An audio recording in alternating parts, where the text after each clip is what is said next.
Yeah, we'll start.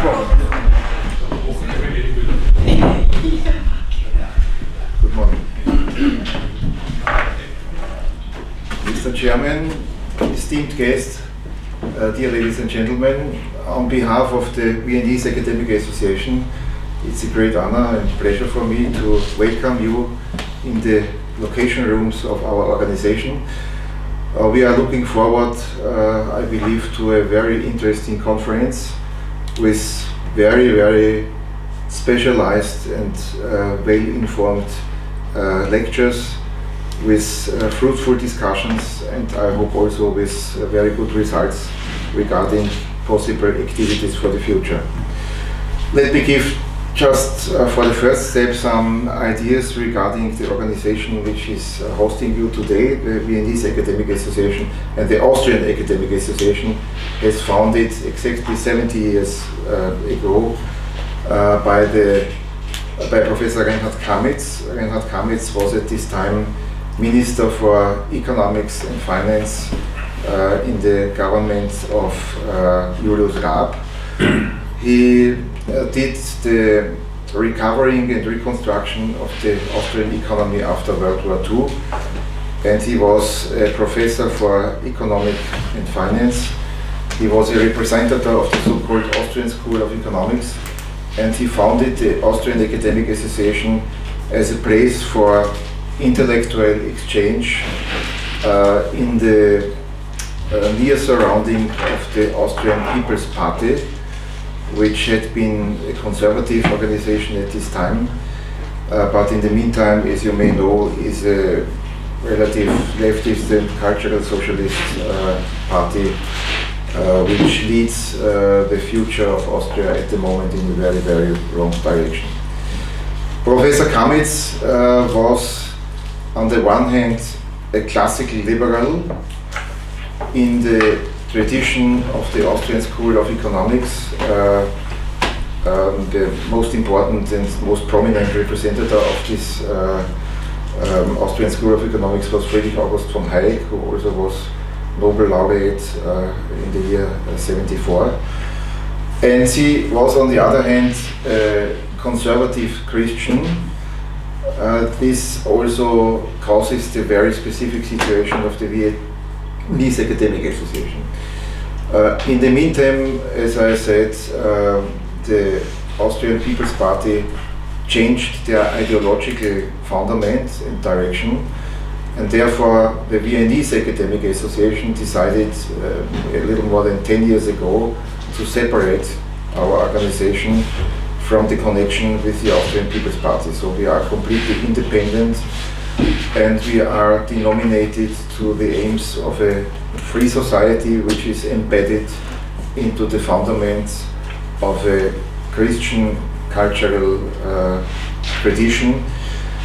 And this makes us, on the one hand, movable and ready to criticize actual governmental activities, and on the other hand, strong enough to collect interesting persons and members from all parts of the Austrian society. So thank you for being with us, and I want to hand over the chair to Mr. Patrick Poppel. Thank you for his activity and for his initiative, so that we are ready to come together here. Thank you very much. First, thank you very much for this possibility. We have this in these rooms because they are historical, and also it's important to make it not in a room of a hotel or something else like the other elites. So it's better we go to the historical places where the thinking is normal and the thinking is for the people, and it's in the thinking in the reality and not in different mad ideas. We like to be consequent and also efficient, so it's important I only give the greetings to you, and I will also greetings to star guests, and after this I will call the different speakers and will also tell you something about these persons who will give us very interesting lectures. First, I'd like to welcome Mr. Mölzer. He's, I think, a relict of this, a relic of the Austrian policy, because he's fighting for the interests of the Austrian people and also of the European people in Brussels for us. And it was a very hard fight, because we have many problems with this bureaucracy there, and we make many problems against the people in our country and for our national interests. And also will give greetings to the second star guest. She is the director of the Center of Geostrategic Studies in Belgrade, Dr. Dragana Trivkovic. She has many experience about conflicts and conflict zones also, but not only working from the tables, she's also inside these conflicts, and she's expecting what's happening in the future in different parts of the world. And so it's also important to have such a person on this table. She can tell us what's happened real and not what is written in the newspaper. This is the problem. So please, greetings to Dr. Trivkovic. We're beginning with the first lecture with Mr. Mölzer about the different problems from Europe. It will be like a keynote for our today's conference. Please, Mr. Mölzer, you can standing on the and it will be translated. This will be translated, and the other speech will be in English. Ja, meine Herren, sehen Sie mir es bitte nach, dass ich auf Deutsch spreche. War mit der Internationalität dieser Konferenz habe ich nicht ganz gerechnet. Es ist ein bisschen bedrückend, wenn man als Relikt oder Urgestein oder Dinosaurier der politischen Landschaft auftritt, aber das soll mich nicht daran hindern, sozusagen die aktuellen Fragen und Probleme kurz aus meiner Sicht zu umreißen, die es für die Sicherheit Europas gibt. Unser Freund Wladimir wird vielleicht das immer sinngemäß für die nicht deutschsprachigen Teilnehmer übersetzen. Dear ladies and gentlemen, please forgive me for speaking in German, as I was not prepared for an international audience. And yeah, I was described as a relic of Austrian politics. Please, what was the three words? No. Okay. The dinosaur. Okay. Dinosaur. Okay. Ich möchte mich auf die geopolitische Situation Europas konzentrieren, auf die Fragen der europäischen Sicherheitspolitik und auf den Problemkreis Migration. Die weiteren Themen, die für diese Konferenz angedacht waren, Energie, Finanzpolitik, das ist nicht unbedingt mein Fach, das überlasse ich dann anderen Teilnehmern. Today I want to concentrate on geopolitical issues, security topics, and on migration. And I will not go further into other areas that would be more suitable for other participants. Ja, zur sicherheitspolitischen Situation Europas, der Europäischen Union bzw. den Europa und die EU, das sind ja doch zwei unterschiedliche Bereiche. Ich glaube selber, dass es zur europäischen Integration an sich keine wirkliche Alternative gibt.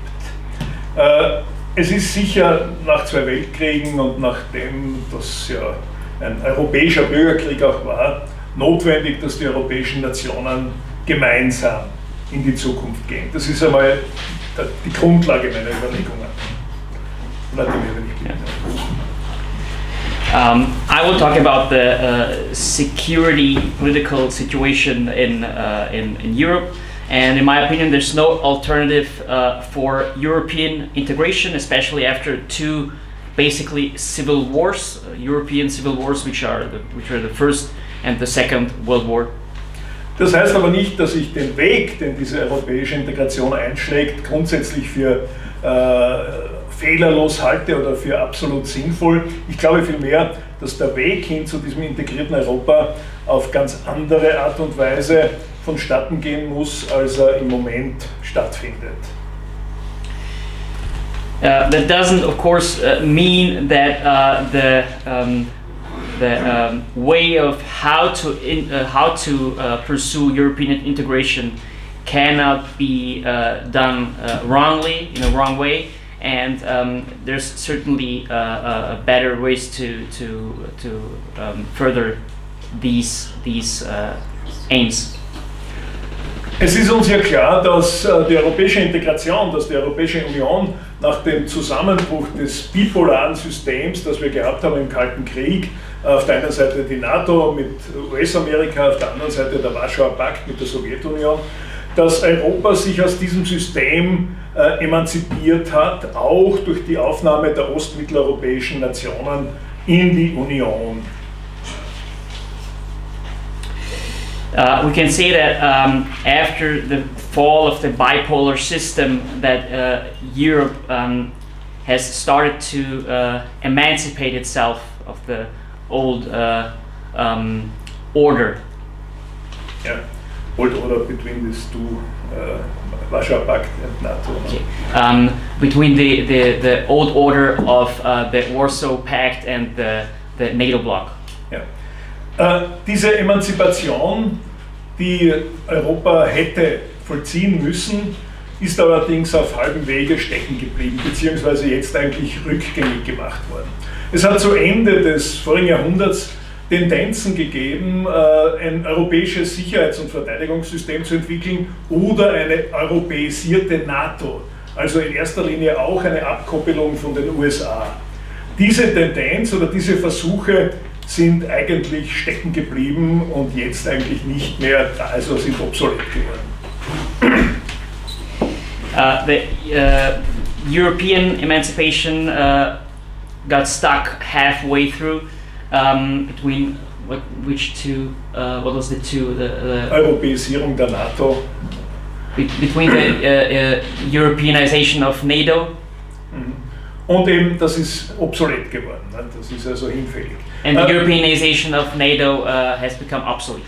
Erinnern wir uns beispielsweise nur ein Detail in Österreich an den Kauf dieser Abfangjäger, dieser Eurofighter. Das war damals so ein Versuch aus der Regierung Schüssel-Haider bzw. Schüssel-FPÖ, einen Beitrag für ein europäisches Sicherheitssystem, einen militärischen aufzubauen. Das war also sicher nicht gedacht als Beitrag für die NATO, eine US-amerikanisch geführte NATO, sondern für eine europäisierte NATO. Das ist aber niemals zustande gekommen. Let's remember back to when the Austrian Chancellor Wolfgang Schüssel ordered the so-called Eurofighter jets, which were meant to bolster European security and not national security, and that of course failed. Eine große Perspektive eines emanzipierten EU-Europas war natürlich in diesem geopolitischen Spannungsfeld eine Allianz mit dem wiedererstarkenden Russland. Nach der Phase Jelzins, der Schwäche Russlands und dem Wiedererstarken unter Putin, war das eine Perspektive, die ein emanzipiertes Europa hätte anstreben können, um zwischen dem aufstrebenden China, zwischen nach wie vor der einzigen Supermacht des Planeten, den USA, sich zu emanzipieren und wirtschaftlich und auch geopolitisch ein Faktor zu werden. There was a chance to start working together with a weakened Russia under Yeltsin to further our interests in regards to China geopolitically. And also to the United States. And also to the United States.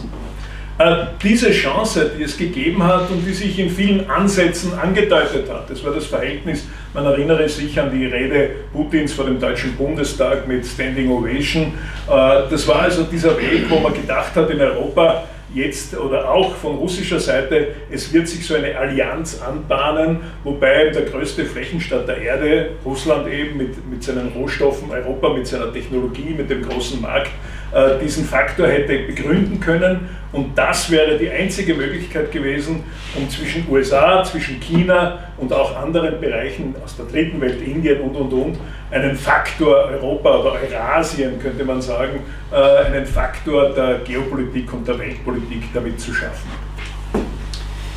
If we remember back to the speech of Russian President Vladimir Putin before the Bundestag, that was when we missed the train to reorient ourselves in Europe. Ja. Mit dem Ausbruch des russisch-ukrainischen Krieges und mit der Stellung, die die NATO dazu bezogen hat oder bezieht, und mit der Teilnahme der Staaten der Europäischen Union auf Seiten der NATO ist diese Option zerstört worden und wahrscheinlich, befürchte ich, auf Jahrzehnte oder Generationen hinfällig geworden. Und damit sind natürlich die geopolitischen Ziele jener Kräfte erfüllt worden, die gegen eine Emanzipation Europas, gegen eine Stärkung und einen geopolitischen selbstbewussten Weg Europas waren. With the newly inflamed Russo-Ukrainian military conflict, we definitely have basically no way back to where we were before, or to reorient ourselves. And what was the last part? The last Teil? Europas Emanzipation ist damit gescheitert. And the European emancipation basically is gone forever.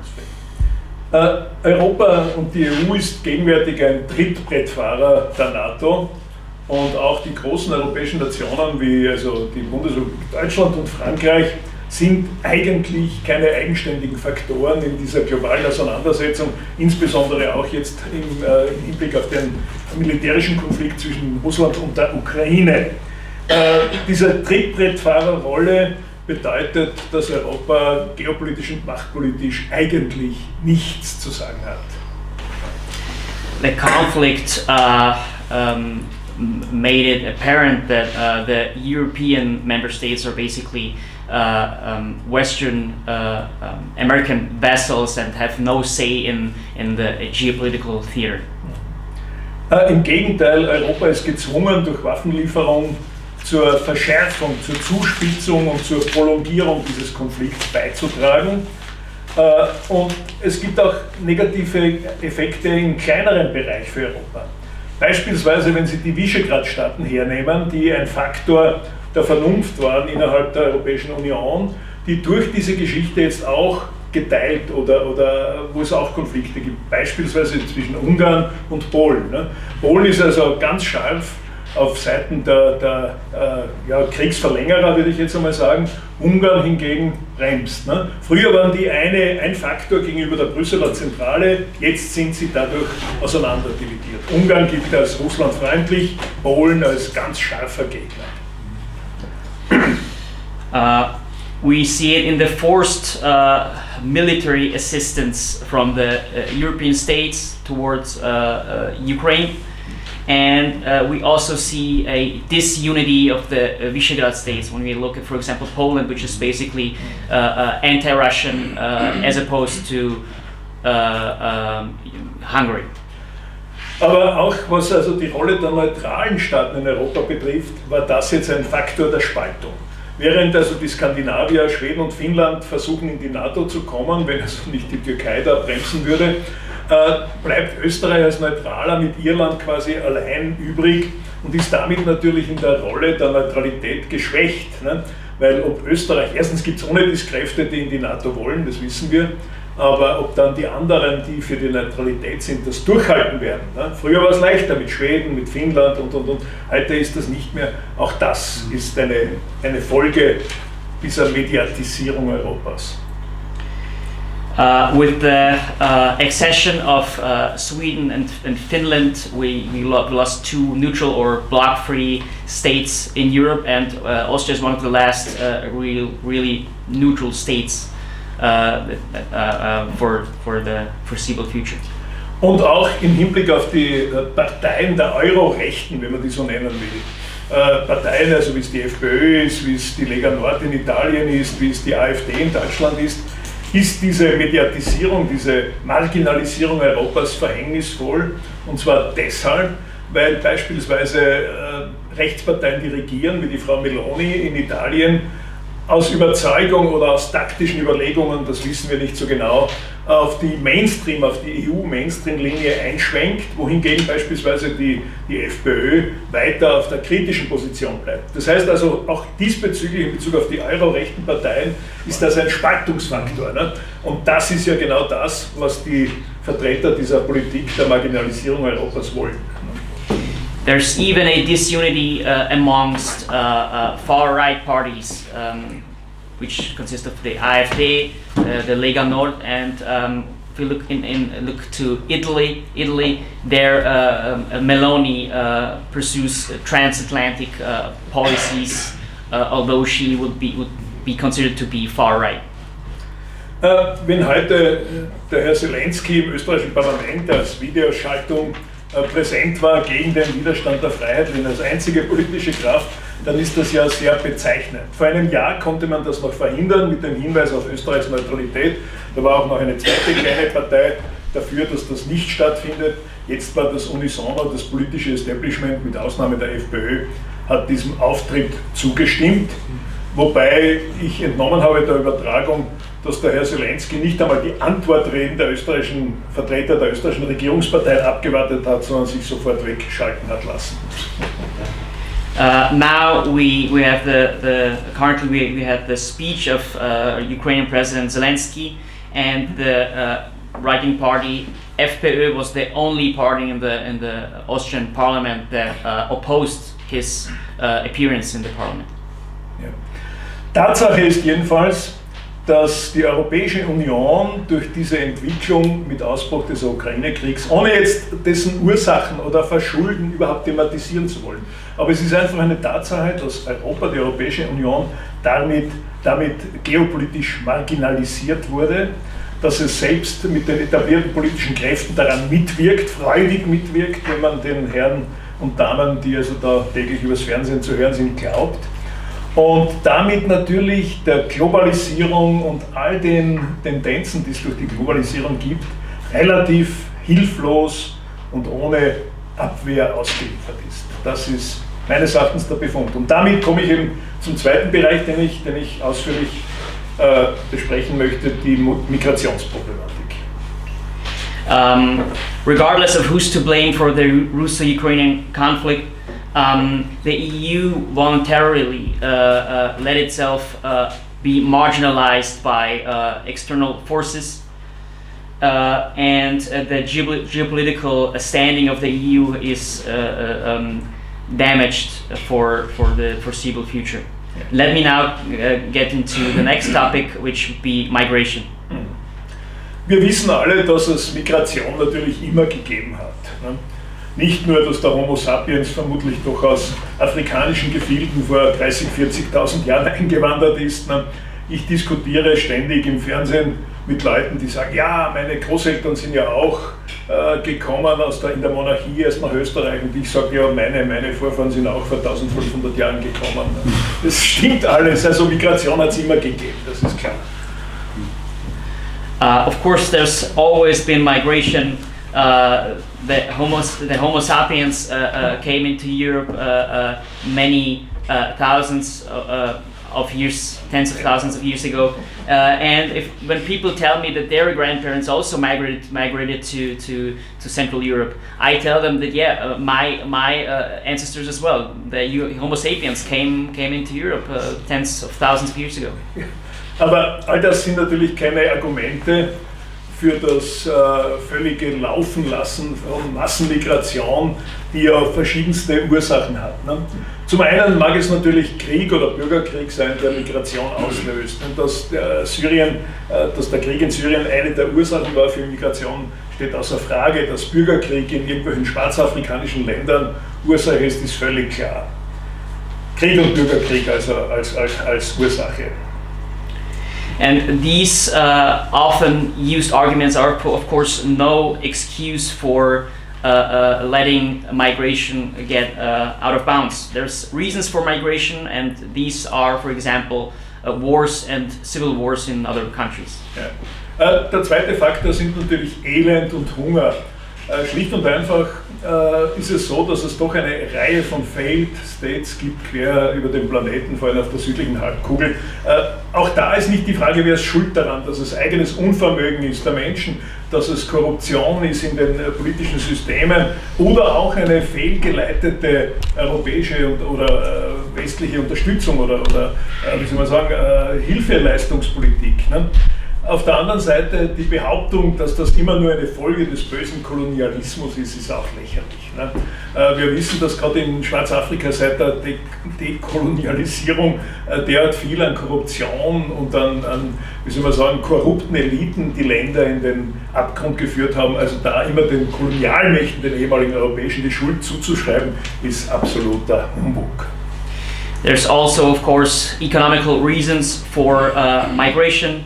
There's also corruption, and it would be wrong to blame European colonization of Africa, for example, for their problems in the areas of corruption.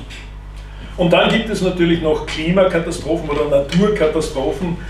Die Klimakatastrophe wird ja im Moment als Zivilreligion apokalyptisch an die Wand gemalt, aber es gibt natürlich Naturkatastrophen, die also Hunger bzw. Dürre, meine ich in Afrika, die also zu Wanderungsbewegungen zwingen, das ist schon richtig, aber auch das ist nicht so, dass man sagen kann, die westlichen Industriestaaten sind schuld an der Klimakatastrophe und deswegen wandern Millionen aus Katastrophenländern aus. And then there's of course also natural disasters. The climate is changing as well. There's droughts, and that's also a reason that can't be connected to colonization. Also, was ich damit sagen will, ist das, es gibt natürlich objektiv feststellbare Ursachen für die Massenmigration. Die Behauptung aber, dass die westlichen Industriestaaten, in erster Linie die Europäer, die ehemaligen Kolonialmächte, wir als Nicht-Kolonialmacht schon gar nicht, daran schuld wären, ist ein Humbug. Und damit ist auch die Behauptung, dass wir quasi gewissermaßen verpflichtet wären, all diese Menschen, die Elenden des ganzen Planeten aufzunehmen, ist ebenso ein Unsinn. And if there are multiple objectively discernible causes, then of course there's also no obligation for us Europeans to take over the population of other countries.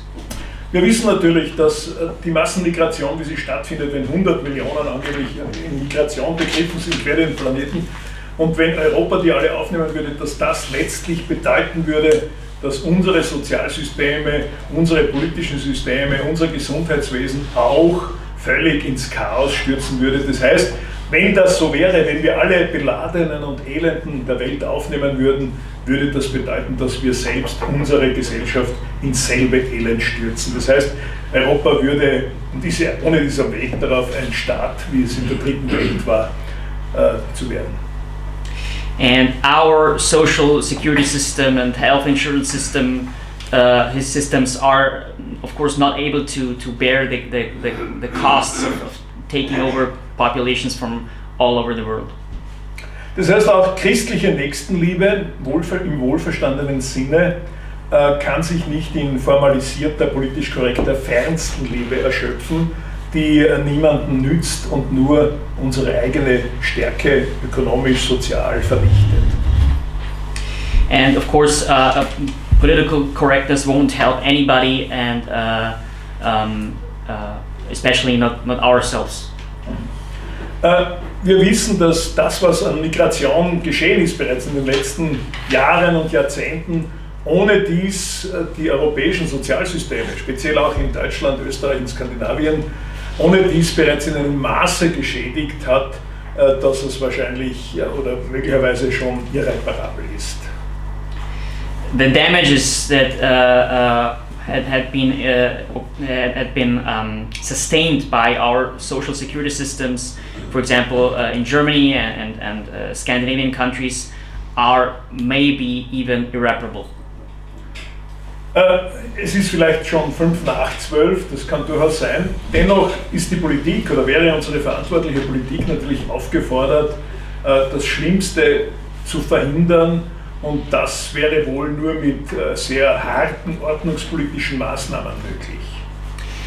but still there's a good reason to conduct damage control, at least even in this situation. Wenn man sieht, was beispielsweise die Grenzschutzorganisation Frontex der EU darf und was sie nicht darf, dann weiß man, dass wir offenbar aufgrund der gesetzlichen Bestimmungen, die es gibt, durch die Europäische Menschenrechtskonvention und andere Dinge, in den sozialen und gesellschaftlichen Selbstmord getrieben werden oder freiwillig hineinlaufen. Denn wenn es nicht einmal möglich ist, das böse Wort Pushback, darf man ja gar nicht in den Mund nehmen, wenn es nicht einmal möglich ist, Leute am widerrechtlichen Übertreten einer Grenze aufzuhalten. Das ist so, wie wenn Sie einen Einbrecher ins Haus bitten müssen, und nicht beim Gartenzaun abwehren dürfen. Dann wissen wir, dass ja alles also in einer verrückten, geradezu verrückten Situation ist in Europa. Yeah. And if we take a look at the border control institution Frontex, and if we take a look at what they are allowed to do and not to do, we're basically not even hindering people from trespassing. It's like inviting the burglar into onto your how would you say? Property house. Property. Die Sache ist natürlich die, im letzten Moment sind dann Regierungen genötigt, Maßnahmen zu ergreifen, wie etwa jetzt in England. Wobei England ohne dies oder Großbritannien eine unheilvolle Rolle gespielt hat. Ich bin also wirklich über den Brexit, alles andere, ich verstehe es zwar, warum die das gemacht haben, aber ich bin nicht glücklich im Sinne der Europäer. Und wenn jetzt die Engländer eben sagen, zum Beispiel Pushback muss natürlich möglich sein, über den Ärmelkanal oder schon an der Wurzel, dann ist das an sich vernünftig. Aber wir sehen, was in den politisch korrekten Medien, in der linksliberalen politischen Klasse, im Mainstream dann für Pseudo-Erregung, für Heuchelei da ist. Schrecklich wäre das. Yeah, I personally don't support Brexit, but I understand the reasons for leaving the EU. And and they have a new migration law. This hard migration law. Ein hartes Migrationsgesetz. And now they have a more strict migration policies. Ja. Das ist natürlich notwendig und wir sehen, dass beispielsweise Dänemark einen eigenen Weg versucht zu gehen unter der sozialdemokratischen Regierung. Wir sehen also England und wir sehen aber auch, dass das vielleicht schon alles zu spät ist. Diese Migration hat eine Eigendynamik entwickelt, die möglicherweise kaum mehr beherrschbar ist. Und die Härte, dass man beispielsweise Boote versenken würde, in der Levante oder im Mittelmeer, wenn sie von Tunesien oder Libyen oder was kommen, die hat niemand natürlich. Das würde ich auch nicht befürworten. Aber irgendwo muss es möglich sein, den kriminellen Schleppern zu signalisieren, es geht schlicht und einfach nicht. Und dazu haben die westlichen Gesellschaften und die europäischen Gesellschaften nicht die Härte. If we look at, for example, Denmark, even their social democratic government tried a new path of dealing with the situation, which is basically already not controllable. And I don't advocate for sinking ships in the Mediterranean. But there needs to be other ways to impose strict and decisive migration policy. Der stärkste Treiber für Migration ist wahrscheinlich das Handy, das Smartphone. Jeder im Busch und irgendwo in der dritten Welt hat ein Smartphone und sieht, in Europa gibt es tolle Autos, schöne Frauen, gratis Wohnungen, Sozialhilfe, Saufen über was und. Und das ist natürlich der Treiber. Auf der anderen Seite wird Migration natürlich auch als Waffe eingesetzt. Von jenen, die Europa vernichten wollen natürlich, von jenen, die auch jetzt das deutsche, das österreichische Volk vernichten wollen, das ist klar. Unter Umständen auch kriegsbedingt, dass über Weißrussland Leute eingeschleift werden. Natürlich sind dort auch nicht die Herrscher der Heiligen, die keine Dinge also dort machen. Aber auf jeden Fall die Migration ist wahrscheinlich die Waffe neben der Dekadenz der europäischen Gesellschaft, neben der, wie soll man sagen, neben dem Hedonismus und all dem, neben den neuen Modeerscheinungen wie Wokeness und Cancel Culture und was wir da alles haben, diese geistige, wie soll man sagen,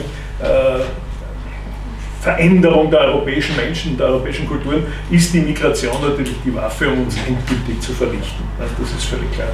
Ob da noch die Möglichkeit ist, den Stopp-Knopf zu drücken, das hängt von uns allen ab, das ist schwer zu sagen. Im Moment bin ich eher pessimistisch. Und ich habe 6 Kinder, würde mir wünschen, dass es anders ist, aber es schaut nicht gut aus. Yeah, migration is also being furthered by information everybody can find on the smartphone, and migration itself is even being weaponized by external forces. If we look at what happened with the Polish-Belarusian border, for example.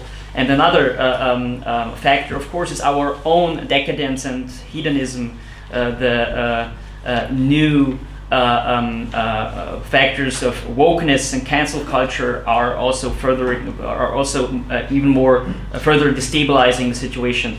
And I don't know if we will be able to an orderly situation in Europe, especially I with my 6 grandchildren. Would of course very much like to see a change in our political systems. Meine Herren, meine Dame, Entschuldigung, meine Dame, um das resümierend abzuschließen. Europa ist geopolitisch durch die jüngsten Ereignisse des Krieges zwischen Russland und der Ukraine marginalisiert. Ja. Es ist damit auch wahrscheinlich auf Jahrzehnte und Generationen ohne die Perspektive, geopolitisch eine wirkliche Rolle zu spielen. Es ist das Interessante und ich befürworte den Angriffskrieg Russlands, das ist er an sich formal wirklich nicht. Aber es ist die Behauptung, dass die Ukraine für die westlichen Werte kämpft, ist schlichtweg eigentlich eine Perversion. Die Kräfte, die für die ursprünglichen abendländischen Werte kämpfen, nämlich für Patriotismus, für Familie, für Leistungsbereitschaft und, die sind im Moment meines Erachtens eher in Moskau zu Hause, als bei allen Fehlern, die dort gemacht werden. Und ein Krieg ist immer ein Fehler. Aber die werden eher dort verteidigt als in Kiew, das Gefühl habe ich. Und Europa wird durch neben der geopolitischen Marginalisierung, durch die Dekadenz, die eben von der Abkehr dieser Werte oder durch die Abkehr signalisiert wird, und natürlich durch die Migration dann sozusagen biologisch, genetisch vernichtet. Und wir kämpfen natürlich, zum Kampf gibt es keine Alternative. Das heißt, man muss dagegen nach Kräften, auch wenn man nicht sehr optimistisch ist, eintreten. Dankeschön.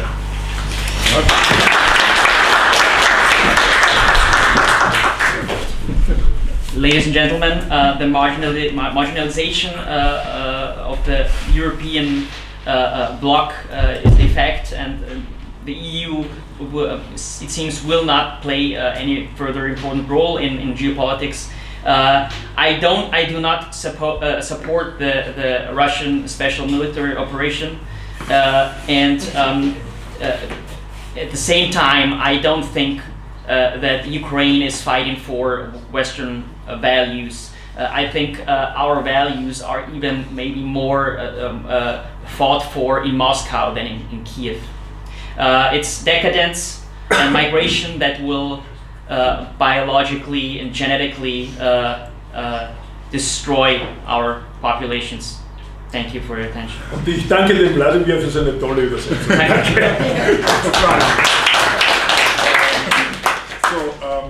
We heard many about the migration and the mass migration, also as a weapon against Europe. And we also had a lecture about the situation that Europe is in the middle and many other powers are against Europe or used Europe or forced Europe for something. Now we are going to the next lecture. It's a video from Dr. Kneissl. She is the former foreign minister of Austria, and she's talking about the energy security. It's also an important topic for Europe, and this is the interview I've made yesterday for this conference, and we will hear what she said about the energy security.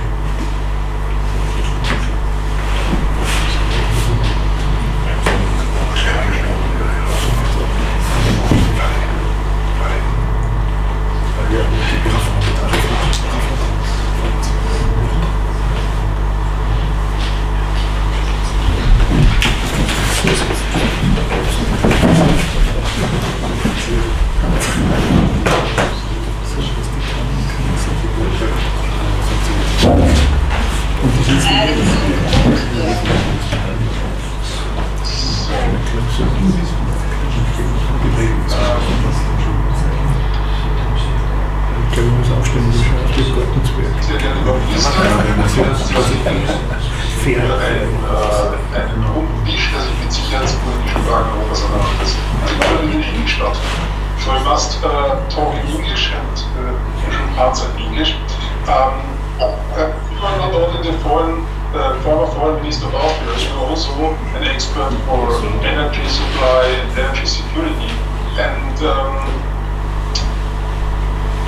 what do you think about the combination of this energy crisis and also the Ukraine crisis? Now we have this war. But what do you think about this combination of these things? What will be the solution for Europe? And is there a solution for Europe for the crisis of energy? What is the view for the past? Which can we expect in the future? We must see the past of Europe and the future. And what's happened now? What is the solution? Well, good evening, and thank you very much for the invitation. The issue is the following. Europe was always poor in commodities and always poor in energy. The fact that several European countries were rising, such as the Netherlands, the United Kingdom, or France, was due to their colonial past. They got, because you can say, easy commodities, cheap commodities via the colonial outreach. In the case of Germany, they tried to catch up via technology and the great times of German innovation and science. That was definitely the time between late 1870s and World War I. Then most of the inventions were done. And Europe has not paid due attention to the importance of energy over the last decades. It was all about climate. We even lost the notion of energy ministers. There were climate change ministers, energy transition ministers, but we do not even have proper energy ministries in most EU member states. So nobody really cared about the notion of energy security, affordable energy, energy poverty. It was there. It was 24 hours, 7/7, and this was a mistake. I have been working for many years in countries where this is not the case. So energy security and also to have an affordable price should be a priority for any decision maker. One of the few who were aware of that and who have taken appropriate actions are, for instance, the Hungarian Prime Minister Orban. He did his steps also bearing in mind that households and industry have to be able to pay their energy bills, because when energy becomes unaffordable, you risk not only an economic problem, but you can even risk social revolt. We have seen that in France in 2018 with the Yellow Vest movement, and we see how once again this time it's not so much about energy, but it's about the loss of purchase power. And this is definitely a fact that has now become unfortunately commonplace to many European societies. Now, I cannot really answer in a few sentences what's the solution. I think that many decision makers simply have to come back to be in touch with reality. We have people who are stuck in wishful thinking.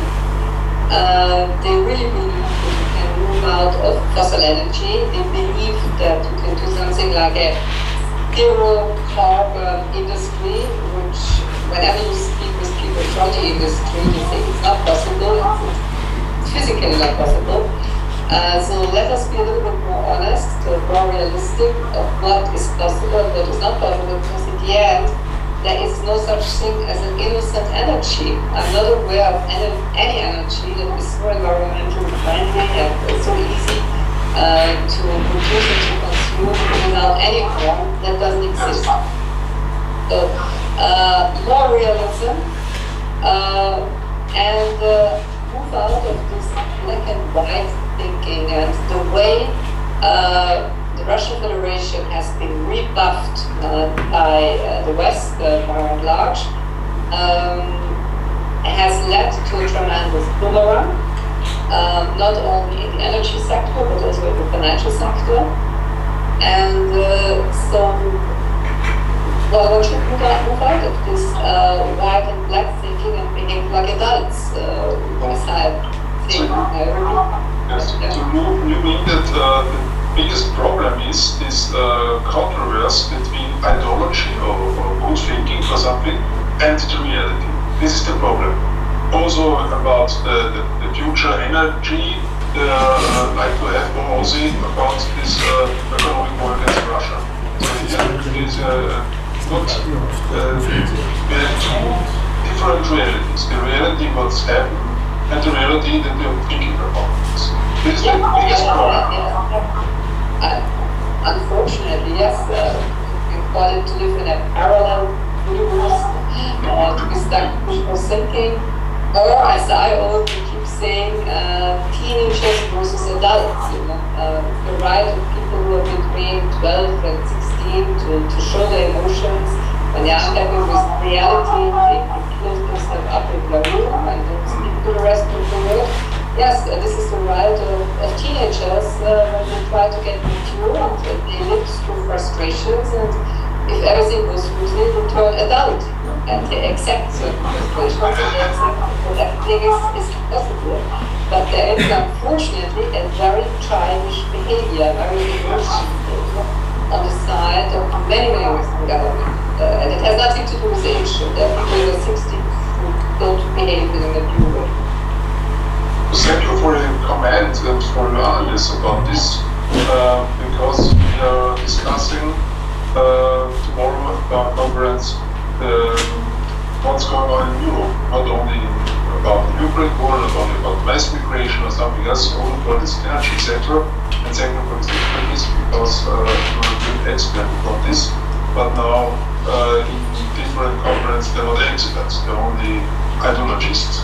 This is the problem. And we are living in a parallel universe, and we like to live in the reality. This is important for the future of Europe. Thank you very much for your time, and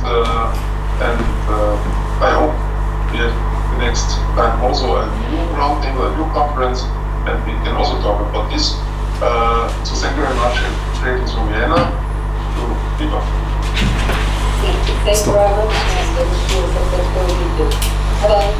Bye-bye. I'm sorry about these technical problems, because it was yesterday this Zoom call to have this statement from Dr. Gneisel, and she's really the best expert I know about energy, and so I make it. And she was in Lebanon, and it was a very bad situation to call her, but she was ready and give her this statement, and think it's very important. So we come from one female doctor to the next doctor, to Dr. Dragana Trivkovic. She's not talking about energy, she's talking about other topics. Please, you have the possibility to speak. Genau.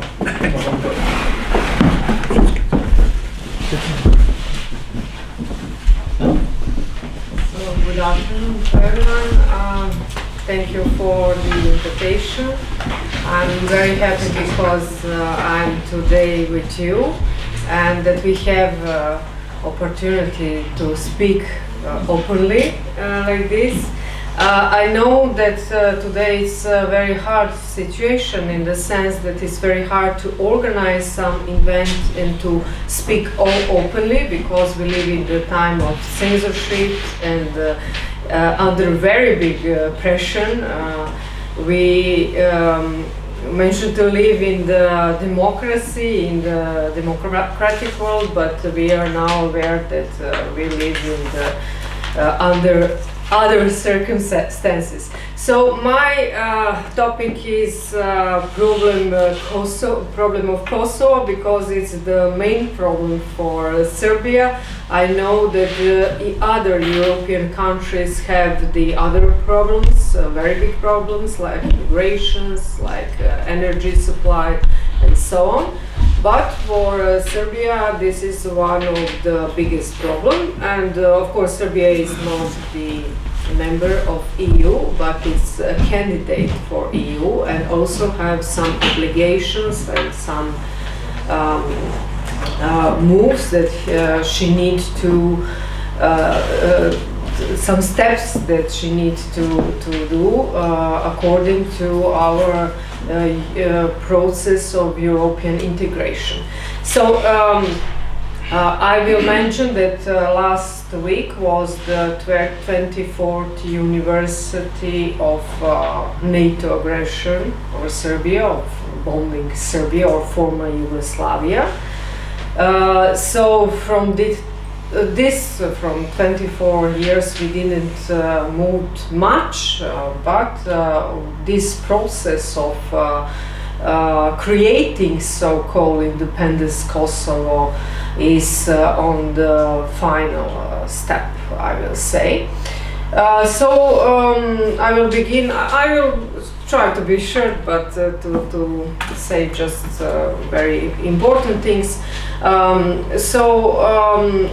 will mention that this NATO aggression 24 years ago didn't start it because of violation of human rights of Albanians, Kosovo Albanians. That was, I will say, the fake news or the propaganda which was reflected basically from the US, but also from the other countries as well. So there is a very nice documentary. It's a German documentary. It started with a lie, and in this documentary you can literally find the truth, what really happened there. So the reason wasn't the violence of human rights. The reason was that because the US wanted to open military base on the territory of Serbia, and Serbian regime in that time didn't want to allow this, so the NATO bombed us 78 days, and after this the Americans opened this, it is the biggest military base in Europe, the name is Bonstil. She still exists, we don't know what is going on there, but for example we have that informations and proof that some of, for example, Albanians which work in the base Bonstil, military base, after this occurred in the ISIL, in the Syria and Iraq, and they have a very, very high position in these terrorist organizations. So this is I will say the basic problem. America in one time decided to, in 1999, decided to support the separatism and to make agreement with terrorist organization, because the Freedom Army of Kosovo was on the US terrorist list before this, but then they decided to erase this organization from the terrorist list and to make agreement with them, of course because of their interest. So I will follow up with, I will continue with the situation in Ukraine as well, because these two cases are connected, but I think in the opposite way. This is my opinion. I will say that in the Kosovo, in the time of former Yugoslavia, and now the Albanian people have guaranteed with the Serbian constitution, with the constitution of Republic of Serbia, the right to speak Albanian language. They have a school, they have still now the schools in Albanian, the medias, they participate in all institutions. And then we heard from US mainstream media that Serbia is violent against Albanians, and that they need to intervene. And but as I said, the reason was the problem with the terrorism, because even former Yugoslavia and Tito's Yugoslavia had the problem with Albania's terrorism in that time, and we have till now. But not only in Serbia, I speak also with my other colleagues from different European countries. For example, in Germany, they also have the problem with Albanian criminals, not maybe terrorism, but with the criminal. So that was the base, and then the Serbian military forces and police forces started to fight with the terrorism, and we had some battle in the region of Račak and Kosovo, but it was the battle between Serbian military and police forces and terrorists and the Albanian terrorists, and this was shown like the attack of Serbian forces on the civilians, and you know that story about Račak. I wrote after this recently. I wrote that the Račak is the same scenario like Bucha. It's literally the same scenario. I published this in the American media, so after this I finished on this Vladimir Zelensky's blacklist with Marine Le Pen, Jeffrey Sachs, and it's interesting that I think 72 people are on this list, but 35 are from US. It's former generals, then politicians, deputy senators, and so on. We have, I will continue with Ukraine. Why I think we have maybe similar cases, but cases in opposite way. In Ukraine, the Ukrainian regime forbid the Russian language, the Russian parties, opposition parties, the medias. They start the war against the citizens, against the civilians from 2014, because as Patrick said, I'm not just writing my analysis from my office. I'm always visiting the conflict zone. For me, it's not a problem. In some moments, the people ask me, but why you are here? Are you not afraid? I said, no, we are used to have bombs and it used to be bombs, so it's not a problem for me from my little age. So it's a totally different situation, and US and the mainstream media didn't react. I followed this situation from 2014. First time I visited in November 2014, the Lugansk and the Donetsk, and I'm visiting all the time, and already 8 years or 9. So they didn't write about this, that the Ukrainian army and the Ukrainian forces are killing the civilians there, because I saw this with my eyes and I speak with people there. They show me the schools which were hit by rockets and so on. And this is where we can see these double standards, I can say. And also I will mention this problem that we have. Of course, we have resolution 1244 UN Security Council, which is the base for the problem of Kosovo, but US want all the time to resolve this problem without international law. So we have these negotiations on the base of Brussels, but they are totally illegal, and we have now this so-called Franco-German plan for the independence of Kosovo, which was the same plan. It was the Ischinger plan from 2007, but in that time the president Koštunica didn't want to sign this agreement because it's agreement of independence of Kosovo.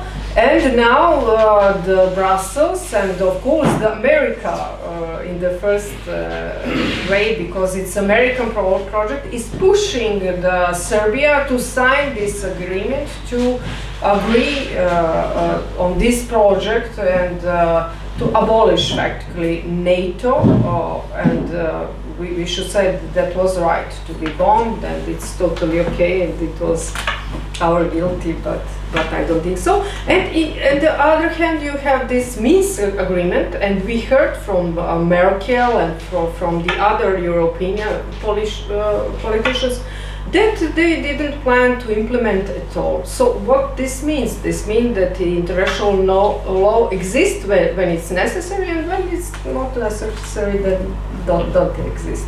So I think as well, like Mr. Merzel, that Europe is marginalized totally, especially in these big geopolitical games between China, Russia, US, India, and the other. So, but I will say that Balkans is worse than from Austria or the other Western European countries, because we want to be more marginalized.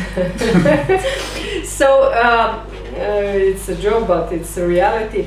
So I think at the end, I will conclude, I think we need to fight to change the things, because no one other will change the things for us. Maybe it's no problem for me, for us at all, but for our children, for their future, we need to think all the time on this. So I think it's necessary, all new initiations for the new security architecture in Europe are very good and welcome, because I think the Europe cannot resolve by only Europe cannot resolve this problem. It is necessary to resolve in cooperation with other countries, of course, in this geopolitical moment with the US as well, but also with Russia and China. And I think that we need to include this Russian factor in this our security architecture in the Europe. Thank you very much.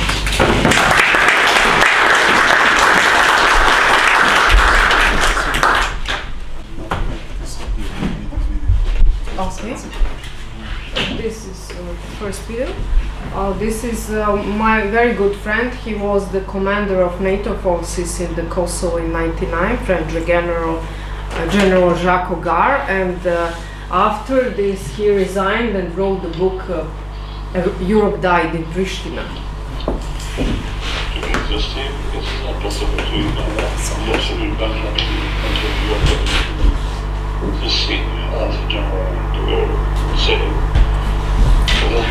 so deeply harmful today, anti-democratic, where corruption is clearly very firmly established in the hand of the pen, and linked to the past, the legitimacy of the main practices as a disastrous for member countries. The EU and NATO are, as Jens Stoltenberg often said, two sides with the same coin. There is no speculation against the causes or the causes, including in particular the very costly and business support for the war in Ukraine, the current regime of Mr. Zelensky. But we could also mention the catastrophic management of the COVID pandemic over the past 3 years, and in particular the absolute scandal linked to the policy of vaccination and restrictions of public freedoms. And we could multiply the criticism, such as, for example, in societal matters, his faith in favor of wokeism, of all tendencies, and Christian natural morality, as well as traditional values inherited from Greek and Peninsula regions, shaped by Christians, whether from the West or the East of Europe. Or another example, like the absence of protection policy in the face of the migratory surge of unassimilable populations, and its possession of security tragedies, and serious attacks on the identity of the people of the world. We often talk about Sweden or Germany, but the fate of France is hardly enviable either. So now we will have a lecture from Mr. Paolo Grimaldi from Italy, former deputy of the Italian Parliament and former head of the Italian delegation in the OBC. So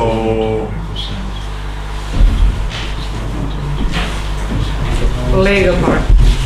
Liga Nord.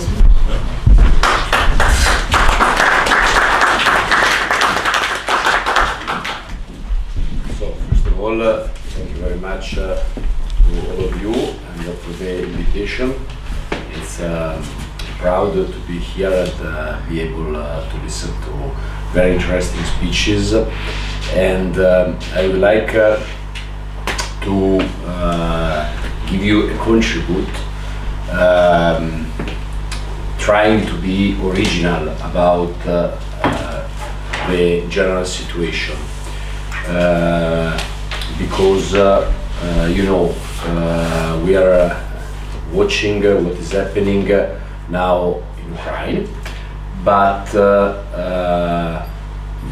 I think if we take a look by the historical point of view in the last years, we just heard what happened in Serbia and Kosovo. I was very young, but I remember perfectly that period. And so sometimes we are supporting the independence of one region, one area, sometimes by the international law we are against. But in the last years it happened, or they tried to do the same in different countries, because I remember before Maidan, I remember the first Orange Revolution. I think in Ukraine, at that time, there was not many supporter of Holland national soccer team. So I don't understand how it is possible that in 24 hours they get 1 million of orange scarf. It is a natural and born by the people revolution. Then, in the last period, we saw something similar in Belarus. We saw something similar in Kazakhstan. And it's not an opinion of us as ugly, bad politicians, boys. Because even the ex-president of the United States, Donald Trump, and maybe also the future president of the United States, he said that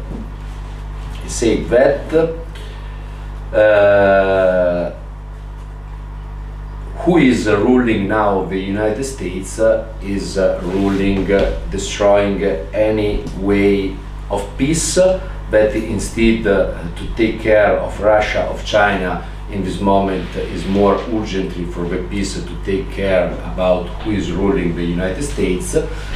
And talking about even the Abramo agreements, as you know now, Saudi Arabia is with China as a, let's say, advisor.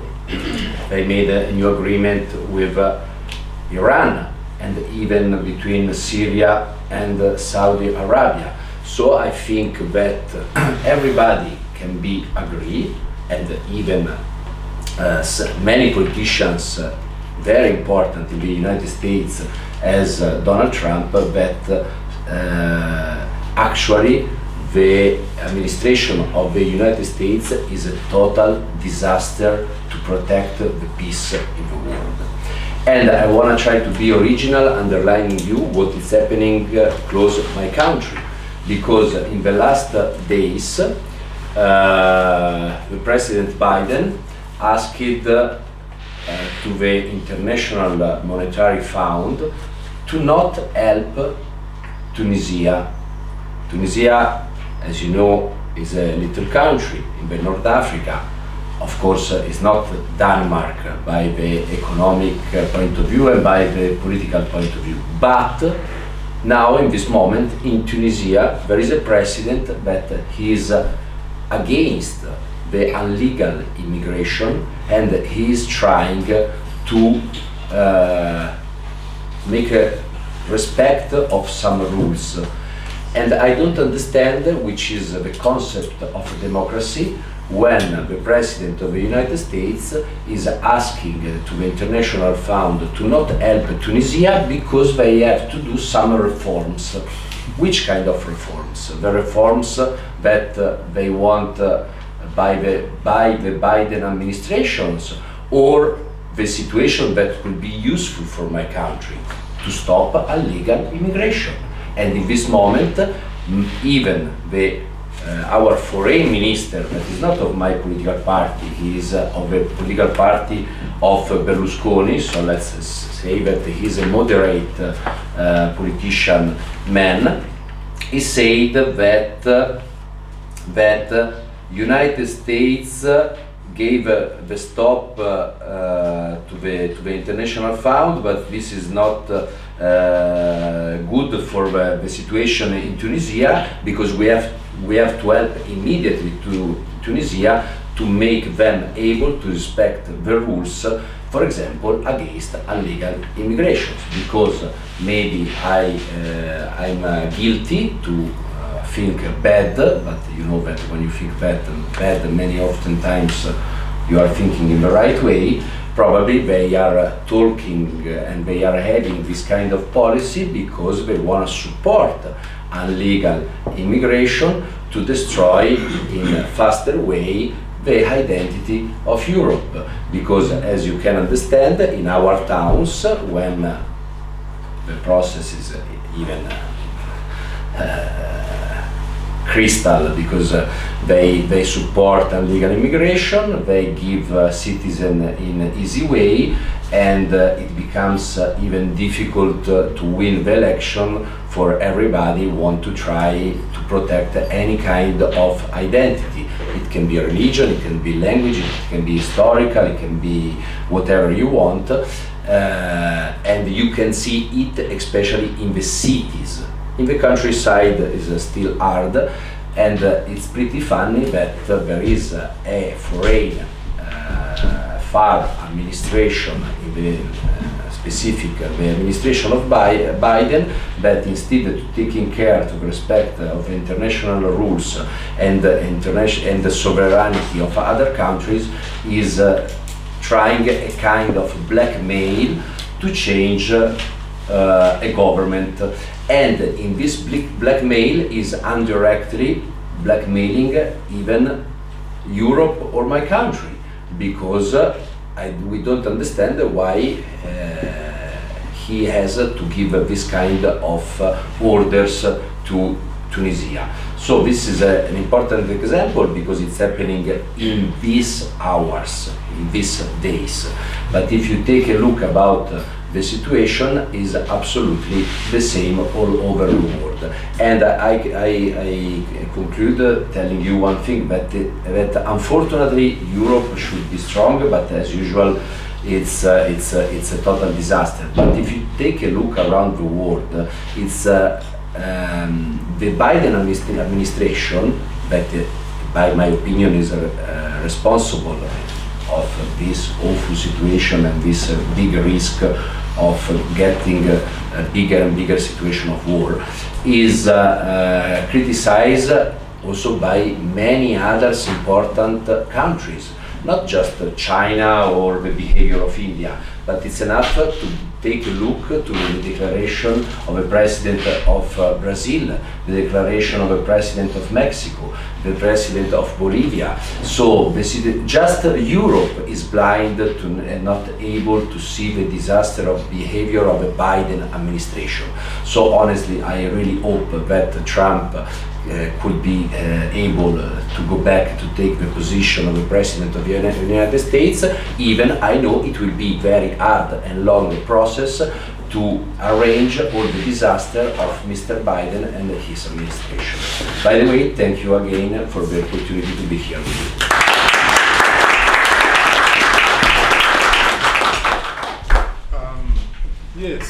this lecture can show us that the big problem also for Europe is the influence of America. I call it every time the American sector. Yes, because Europe is now not free. We are inside this American sector because we are inside in this circle of American influence, and this is a big problem in different topics, not only about mass migration or also this Ukraine war. So we have also other problems with this influence of different circles, different groups in the USA. They're also against their own people, but they're first against Europe. The next lecture is from our guest from Berlin, Stefan Osenkopf. He's a journalist and an analyst for the Schiller Institute. And welcome again. Thank you very much. Thank you for having me. So, I will speak about Germany mainly, and the situation is not very favorable. Germany is currently on a path of isolation, or towards isolation and destruction, as I think. Sounds very dramatic, but let me put some elements in perspective. In the energy sector, which has been touched, competitively priced natural gas and oil from Russia, coupled with reliable German technology in nuclear, coal and gas-fired plants, has allowed Germany, formally, to enjoy a systemic advantage that has made possible a broad productive middle class, high-quality export products, and a world-class industrial base. But with the energy transition, which is of course a phase-out of nuclear power, but also the planned phase-out of coal and gas, and the boycott of cheap Russian energy imports, this advantage that Germany had enjoyed has been completely evaporated, no matter how many solar panels and windmills the government mandates. Meanwhile, the price of gas and of oil and electricity has skyrocketed. It has now temporarily plateaued on a high level. The sanctions against the Russian Federation are having a major impact on German wholesale and foreign trade, resulting in more difficult procurement, restricted trade, massive price increases for commodities, for example wood, steel, aluminium, palladium, wheat. Key sectors, for example the German automotive industry and mechanical engineering, are under severe pressure from the raw materials side. Insecure natural gas supplies for the German chemical industry will have massive consequences for all value chains, as 95% of all industrial products require chemical products. And in the supply of energy and raw materials to the chemical industry, if these were cut off, the entire industrial production in Germany would be paralyzed. The social and economic consequences would be enormous. Against this background, Germany has foolishly not joined the recent call by Brazil, China and Russia for an independent investigation into the Nord Stream terror attacks. The German government seems completely indifferent to the destruction of a vital lifeline for German energy consumers. The German trucking industry would also grind to a halt with much higher diesel prices, with all the consequences that this would entail. For example, a collapse in supply in Germany, where 70% of all goods are transported by truck, mostly by small and medium-sized companies. Moreover, in Germany, the neoliberal model, the Anglo-American variety, is defended by the political system, which generates uncontrollable inflation, massive losses of purchasing power, and the too-big-to-fail banks have been propped up far too long with zero-interest central bank money. They have long ceased to serve the real economy in the first place. Most of them have far more derivatives and other worthless positions on and off their balance sheets than real capital for the real economy. A short-term collapse of the transatlantic financial system, of which Germany is one of the columns and cornerstones, cannot be ruled out. In terms of infrastructure, the German rail network is aging faster than it can be maintained and is therefore much more vulnerable to disruption than ever before. It currently takes 4 to 5 legislative periods, that is up to 20 years, to build new railway lines, and new lines are hardly in sight. Thousands of railway and motorway bridges would have to be reinforced or replaced quickly. The political system, especially the green, anti-industrial, neo-Malthusian bureaucracy, is grinding any initiative to modernize infrastructure to a halt in the name of saving ecosystems. But it's not just Germany. The Financial Times issued recently a stark warning late last year that Europe's industrial base of 35 million people could be hit by the devastating effects of the energy crisis. There's an alarming decline in the competitiveness of Europe's industrial energy users. They warned that it was warned by the European Roundtable of Industrialists in a letter to EU Commission President von der Leyen and European Council President Charles Michel. They said that producers of chemicals, fertilizers, ceramics, etc. could be forced to move production to other parts of the world.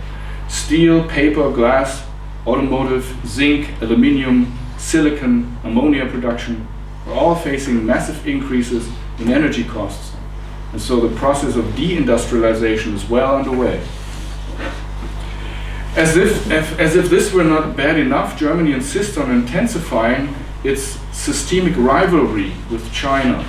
Germany has created hurdles for Chinese investments, and not a day goes by without China being chastised and demonized for alleged abuses it has never committed.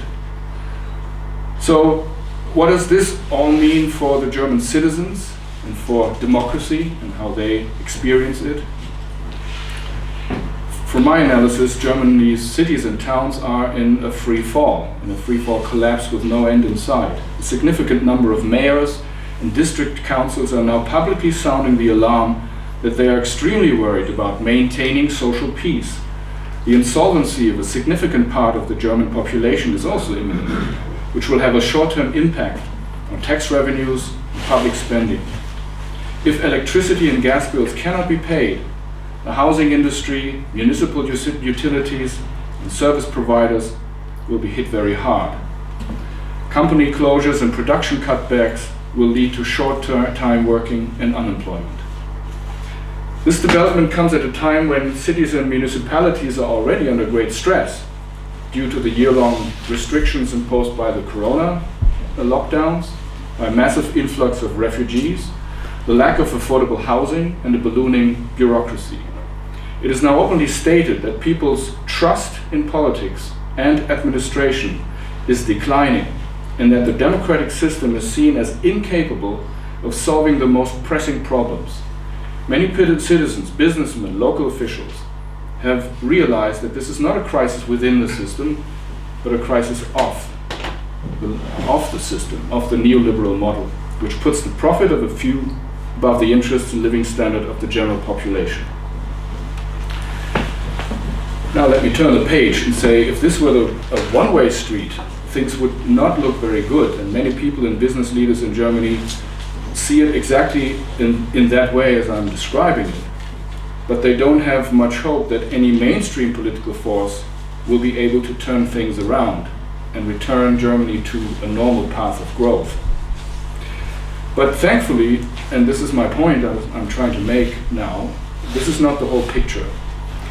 There's a huge shift towards a new paradigm emerging and consolidating itself in the rest of the world, mostly outside of Europe, and outside of the US, of course, and the few countries that are clinging to the failed neoliberal model. It is therefore not an inevitable fate that German or European or transatlantic society remains on the path of accelerated disintegration. But it requires a lot of organizing, bridge building. For example, China, which is Germany's largest trading partner, has just come out of the pandemic restrictions to boost consumption, production, and innovation.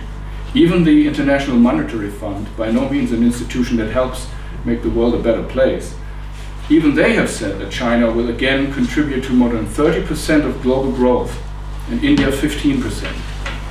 According to recent calculations, the BRICS group of nations produces more GDP than the G7. and the gap is widening in favor of the emerging economies. More than 140 nations continue to align with China on the multi-trillion-dollar Belt and Road Initiative, which is increasingly transforming poor nations into emerging economic partners, especially in the global south. And since their summit in Xiamen in China, where the BRICS Plus concept was born, they have been attracting more and more countries to apply for membership. There are now around 24, many of them in Latin America and Africa, West Asia, etc. The BRICS Charter rejects a Cold War era system of alliances and bloc thinking in favor of a system of non-interference and respect for each other's development path. The Shanghai Cooperation Organization, or SCO, currently one of the largest security and development organizations in the world, is moving in the same direction, as formulated in the founding ideas of the Shanghai Spirit, which continues to help reduce tensions and discuss the security concerns of all participating states. Russia, China, and in the case of the mentioned SCO, even India and Pakistan are fully integrated into these platforms.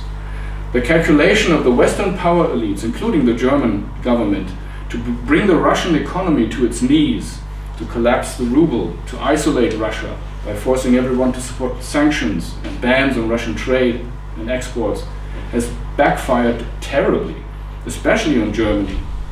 And India continues to its independent and non-aligned foreign policy, as do most of the countries of the former non-aligned movement, whose principles are making a strong comeback. When Russian Foreign Minister Sergei Lavrov recently spoke at the Raisina Dialogue in New Delhi, a very high-level political dialogue, and pointed out the double standards of the West's narrative on the Ukraine conflict, he received resounding applause from the audience, which consisted mainly of representatives of countries of the global south. Shortly before Chinese President Xi Jinping visited Moscow, Russian President Vladimir Putin hosted a two-day conference on Africa attended by 40 heads of state and their delegations, not mentioned in the media. The consensus was that Russia has an important role to play in the world, and its security concerns cannot be treated as arrogantly as it is done by the US and NATO. The aim of all of these developments is to create, I think, a new global development and security order based on principles such as sovereignty, peaceful dialogue, and the elimination of all remnants of neocolonialism. The most promising task in this situation is, I think, the amplification of these voices of independent personalities, independent leaders, organizations within Germany, other European countries, just as you are doing here, with the explicit demand to put this reality on the agenda for public discussion. If such a powerful alternative to being just a vassal state of NATO and the financial oligarchy, if that becomes an issue, then I believe most people would choose this way out and demand, for example, Germany's cooperation with this new paradigm to create a just economic order in the world. The real turning of the tide, as Scholz said, Zeitenwende, is that unipolarity, bullying, divide and conquer, covert terrorism, and other tactics will no longer be tolerated by a humanity that sees itself at a crossroads between sliding into chaotic decay or even World War III and rebuilding humanity's interests on the basis of a new era of mutual respect and win-win cooperation. There is no reason why Germany and others could not cooperate, for example, with China and its development model in third markets, including Central and Eastern Europe, North Africa, and West Asia. Germany could immediately bypass the current collapsing system of too big to fail megabanks with undisclosed balance sheets of worthless paper and derivatives and return to the industrial banking and publicly controlled credit it had in the era of full employment and industrial boom. Large amounts of credit can be mobilized to rebuild infrastructure and lend to companies for new production capacity. Jobs can be created, and the confidence of the citizens can thus be quickly regained. The West, including eventually the United States, must join such a global security and development initiative and sit down with its self-proclaimed enemies and rivals and sort things out in the manner of a Westphalian treaty. It's a question of will, of commitment. It demands a recognition that humanity ultimately is worth the effort of reconciliation, security, and development. Thank you very much.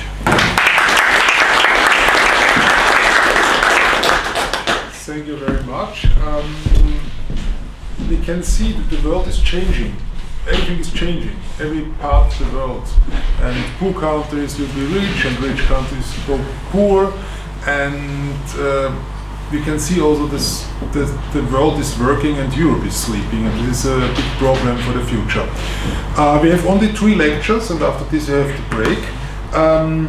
And I like to change the program. I give the possibility to speak on the stage to Hans-Thomas Thielschneider, because the next German is coming. So Germany is important, and we like to change, so we are a common group, Austrian and Germans. And after this we have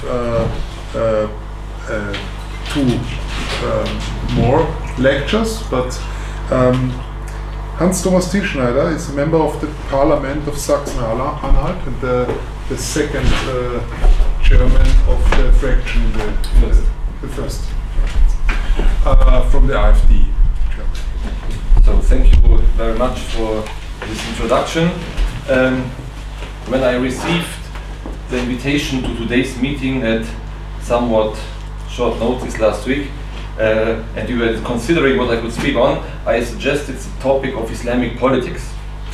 I myself was an Orientalist at the University of Bayreuth in Germany before I entered politics in 2016, so this topic interests me in a special way. However, I want to approach the matter differently than you might think. I explicitly do not see the security relevance of the factor Islam in the danger that may emanate from terrorist attacks with an Islamic background. I do not want to play down such acts of murder, but I maintain that no Islamic attack would be able to seriously destabilize Europe. Islamic terrorism and the discussion about it from 9/11 until today is nothing but a big diversionary tactic. The question I want to pursue is a different one. Let me start by reminding you that there was a time in the late 1990s and the early 2000s when the USA has put pressure on Germany and various other European countries to accept Turkey into the European Union. At the time, the USA had a strong interest in admitting Turkey to the European Union, whereby 2 motives were decisive. First, of course, it was simply a matter of admitting NATO member Turkey into the European Union in order to bring NATO and the European Union into line. But then, and I think this is a more important motive, it was about weakening the European Union. At the beginning of the 1990s, the American political scientist Samuel Huntington had shown through extensive comparative studies that alliances of states function the better, the more culturally homogeneous they are, and the worse, the greater the cultural differences between the member states are. It was therefore clear that the accession of Turkey with its Islamic character to the European Union would further block the already sluggish and cumbersome decision-making mechanisms. From this we can see the USA is using Islam to weaken Europe. And this applies not only to the European Union and the relationship between the member states, but also to the member states themselves, which are to be weakened by Islamic immigration and at the same time aligned with the USA. For the USA as a classic immigration country, that means as a country that was formed through immigration, multiculturalism does not mean a burden, but is in fact the strength of the USA, which has developed its very own identity and its own patriotism, at the center of which is a project of the pursuit of happiness regardless of origin. The social consensus of the European nation states, on the other hand, which is based on the greatest possible cultural uniformity and common origin, is unsettled by immigration from outside the culture. Conflicts erupt, the solidarity of society as a whole decreases, decision-making processes are slowed down. That is one effect. At the same time, the social structure of European nation states is becoming closer to that of the USA. By imposing the alien model of a multicultural society on the European nation states, the USA weakens these states and at the same time binds them to itself and has them where it wants them, partners who are unable to break away from this partnership. Islam and immigration from Islamic countries is one of the most important tools the USA uses for this purpose. This is the background against which we must interpret Islam policies of the patriotic opposition parties in Europe. In most Western European countries, parties in power are united by a left liberal and unpatriotic basic attitude.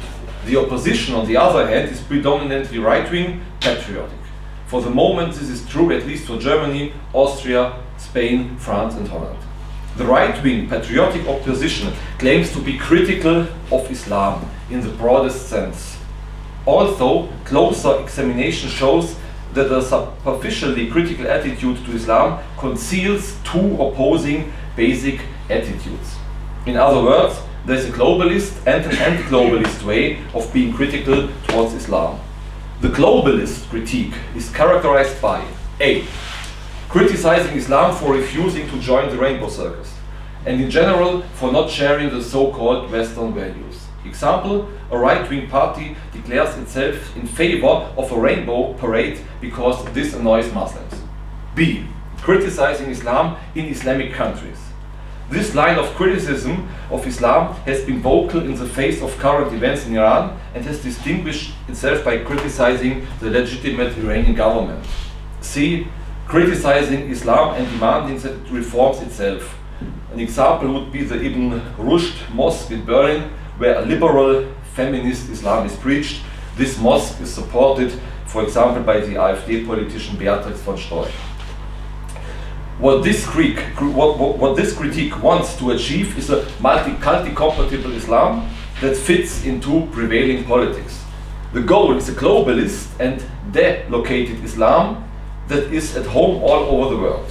In principle, there is not much difference between this criticism of Islam by the patriotic opposition and the stand of the respective governments. It amounts to the same thing. The anti-globalist critique of Islam is quite different. As it is not really a critique of Islam, but a critique of Islamization. And I attach the greatest importance to this distinction. Critique of Islam, critique of Islamization. The principle of anti-globalist Islam criticism is not the statement Islam must be reformed. The principle of anti-globalist Islam criticism is Islam does not belong to Germany, or to Austria, or to Europe. Or, as the AfD politician Björn Höcke has said, Islam has a homeland, full stop. This criticism does not refer to Islam as such, but only to the presence of Islam where it does not belong. Strictly speaking, this kind of criticism refers to the uprooting of Islam through globalization. This critique of Islamization focuses on Islam in Europe and leaves Islam in its countries of origin in peace. This particularist critique of Islamization is compatible with a multipolar world order, whereas the universalist critique of Islam presupposes a unipolar world order with a world policeman who enforces universal values. Needless to say, as a supporter of the multipolar world order, I do not take the standpoint of criticizing Islam, but of criticizing Islamization. Now, unfortunately, it is a case that Muslims, and with them Islam, can no longer be removed from Europe. You cannot squeeze the toothpaste back into the tube. If we base our policy on the idea of an Islam-free Europe, then in the end we will not have an Islam-free Europe, but we will simply keep the Muslims out of the patriotic opposition. This is a weakness in criticizing Islamization.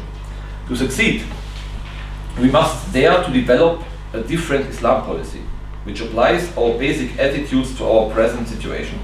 In short, I propose to make a virtue of necessity and use the presence of Muslims in Europe to emancipate Europe from the US. Breaking away from the USA is by far the most important task of European politics in the first half of the 21st century. Or, as Patrick Poppel uses to say, we have to leave the American sector. Everything else must therefore be subordinated to this task. We find many points of contact with Muslims in our confrontation with the USA. Firstly, Muslims are mostly critical of the US because of historical experiences from Afghanistan to Palestine. Secondly, due to a mostly strong piety, Muslims are not receptive to rainbow propaganda. Often they even actively resist it. Thirdly, Muslims often cultivate a strong skepticism towards government actions. During the Corona period, we, the AfD politicians in Germany, often heard from Muslims that they would gladly vote for us if we were not so hostile towards Islam, because we are the only ones resisting the Corona dictatorship. I'm sure we could find several more points of reference, but I don't want to offer too much theory, because a good relationship with at least some Muslims in Europe will develop if we are only open to it.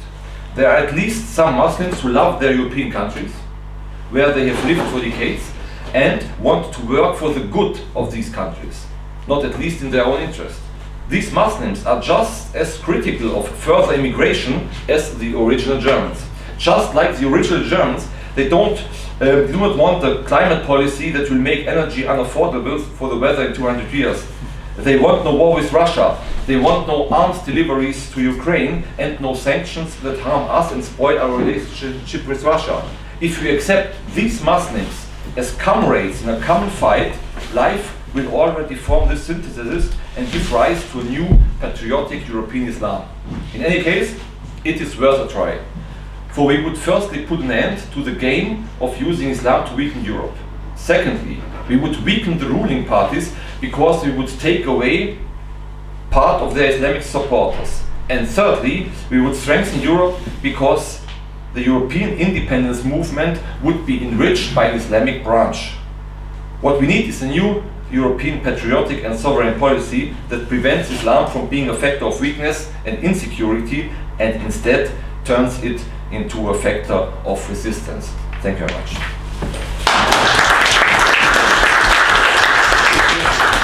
So, while the assistants prepare the break for us, we have 2 lectures now, and after this we have a break and after this we have a discussion. The next lecture comes from a very good man from Syria. So after this lecture we get a lecture from Syria, Kabak Almasyan. He is political commentator and blogger, and very glad. Thank you very much.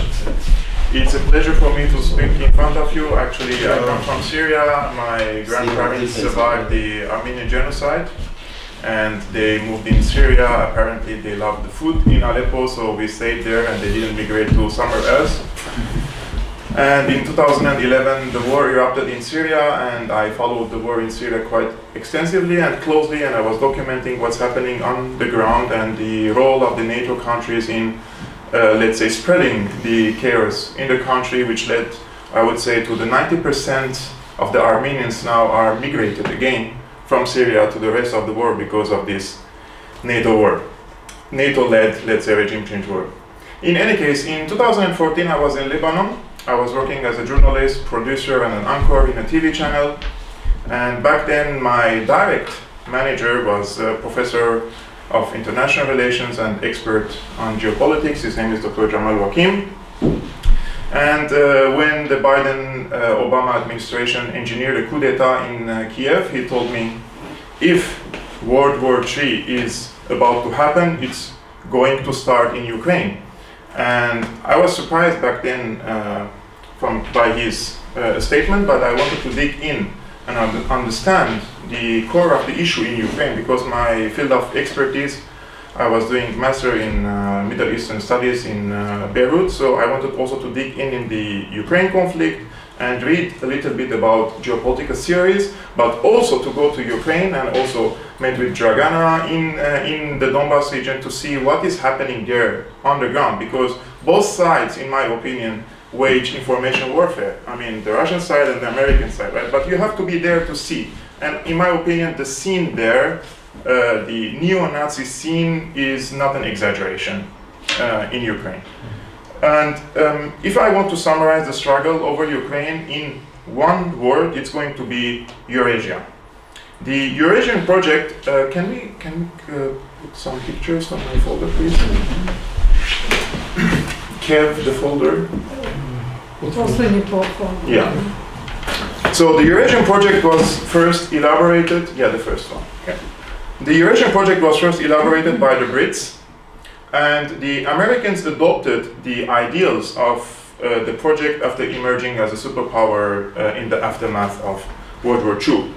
Now, in order to establish and keep its hegemonic status over Eurasia, the priority of the United States has been, and still is, to block any sort of unity or political and economic integration of the Eurasian mainland under the leadership of one power.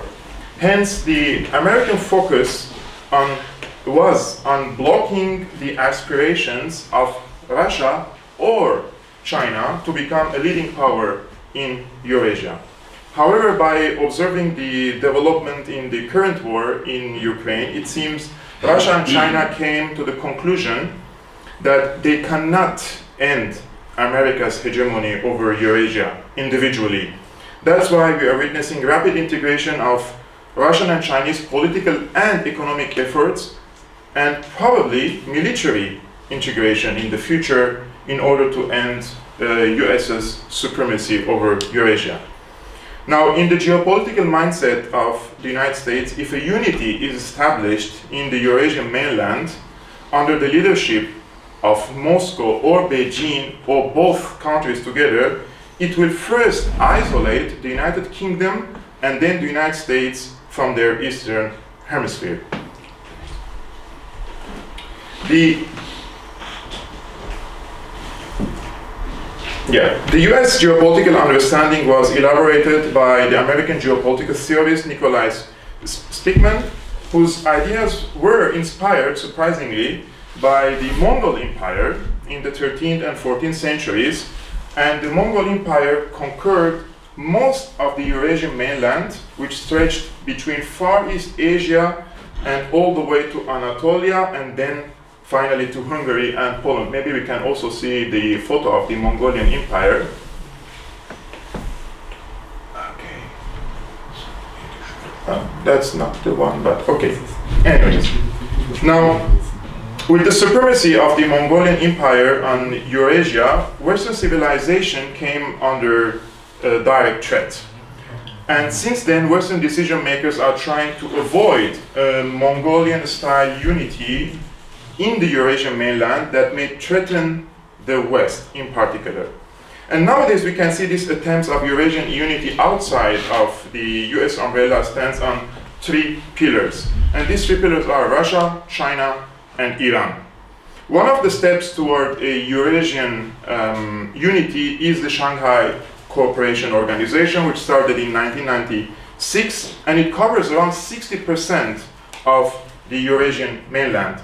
And with Iran's full membership process, which started in 2021 under the leadership of President Raisi, to the Shanghai Cooperation Organization, the three pillars of Eurasia have been completed. Now, let's talk about a little bit about NATO, which was formed after World War II as a military alliance that aims at defeating the Soviet Union and forcing it to retreat from East Germany and Eastern Europe. After the collapse of the USSR, against the promise, of course, of James Baker to Gorbachev, who said that NATO will not expand 1 inch to the east of Berlin, NATO expanded eastward, especially in former Soviet countries, all the way to the borders with current-day Russia. The US isolation attempts against first the USSR, and then Russia didn't stop in Eastern Europe. Let's remember the United States supported the Mujahideen in Afghanistan in late 70s and early 80s against the Soviet Union, and this was the idea of Brzezinski, to drag the Soviet Union into a very costly war in Afghanistan, which eventually led to the collapse of the Soviet bloc, and the Soviets retreated from Afghanistan. Now, Afghanistan geography is very important in my opinion, because it gives Washington the perfect location to project its hegemony and its power in Kazakhstan, which is one of Russia's biggest southern neighbors. And let's remember also recently the attempt for color revolution that happened again in Kazakhstan. It lies in the same context. In addition to this, I documented a lot the US support for the radical Islamists around the world, and especially in Syria, but similar attempts happened in Central Asia, in Kazakhstan, in Chechnya, in Tajikistan, and all these countries. And I also remember after the war in 1973 between Egypt, Syria against Israel, which was aimed at liberating the territories they lost in 1967 war, Anwar Sadat back then, he chose a different path. He chose the path of diplomacy, and then Jimmy Carter jumped in and he convinced him to strike a deal with Israel. And since then the Soviets left also Egypt, which means left the Northern Africa, and from Northern Africa they started to project their power also on the Middle East.